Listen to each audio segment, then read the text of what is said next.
What is up, guys? Welcome back to a brand new Dragon Ball Legends video on Dragon Ball Central. Today, I did all the math to figure out exactly how long it's going to take you to Zenkai Awaken transforming Trunks. Let's go ahead and get right into it. So obviously, you need a total of 7,000 Awakening Z power to fully max out transforming Youth Trunks here. And it takes a total of 23,100 tickets on average to go ahead and give you the 77 consecutives on average that you're going to need to get him totally maxed out. This is assuming, using the statistics they give for the Awakening Z power chances, that you're going to be getting an average of 91.5 Awakening Z power for every single consecutive you do. Some are going to be more, some are going to be less. It should average out to be 91.5 though. Now, if you haven't started the grind yet, you may not be aware, but they decided to put in missions that go all the way up until 200 completions of the hyperdimensional co-op, and that's going to give you a total of 9,200 of the 23,100 you're going to need. One other really important thing to talk about here is if you don't really mind waiting a little while to get Trunks totally maxed out,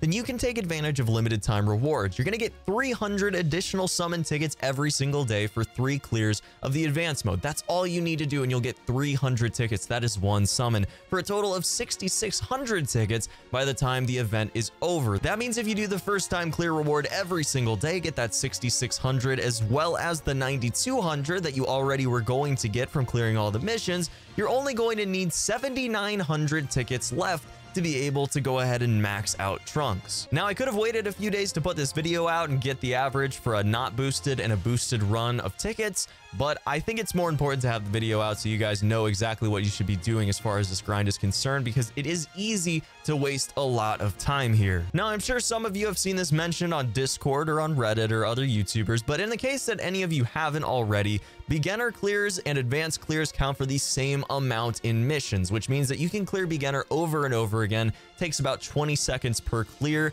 not including the time that you're setting up and searching for an ally to fight with.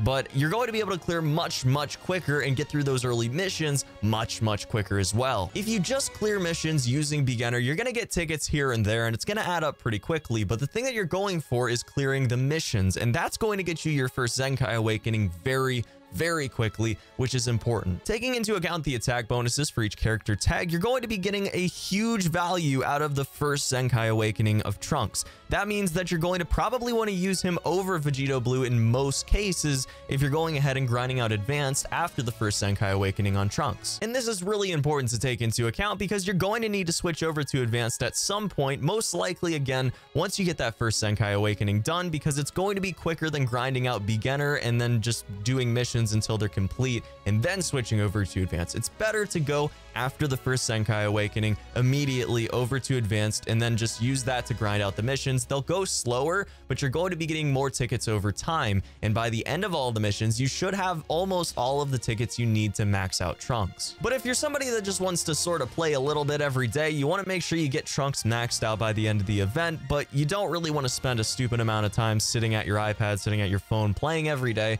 How much should you do every day? If I was that person, then I would go ahead and do 12 to 15 runs a day. If you can do more, that's great. It'll get you ahead, but otherwise 12 to 15 a day in addition to daily bonuses is going to get you a maxed out fully Zenkai Awakened Trunks. Another thing I really need to mention here is make sure you're keeping up on Zenkai Awakening souls, okay? Very important that you don't end up not having any of these souls and having wasted all of the adventures you get, because you do get specific adventures from co-op now that give you these souls, and it's really good to do this because otherwise you're gonna have to spend dual coins on them, and that's just a waste. Just always have them rotating. There's really no reason not to. The only thing is you're not going to be able to get the thank you bouquets or whatever they are for all these bonuses that they're giving out, so that kind of sucks. You're going to miss out on some missions, but really, is it that big of a deal? Is it that big of a price to pay for being able to max out Trunks and get a character that has almost 300,000 strike attack when he's maxed out, max Zenkai Awakened? I don't think so. But yeah, guys, that's going to be about it for this one. I know this was a shorter video, but I just felt like I really needed to cover this since a lot of people have been talking about it. I've seen quite a bit of misinformation going around, and I just wanted to do the math, figure things out, and tell you guys what I thought was the best strategy and the best way to go about doing this co-op as optimally as I possibly could, as efficient as I possibly could, you know? So yeah, guys, head down in the comments below. Let me know if you have any ideas for future videos you'd like to see on the channel. I will see you in the next one, and until then, peace.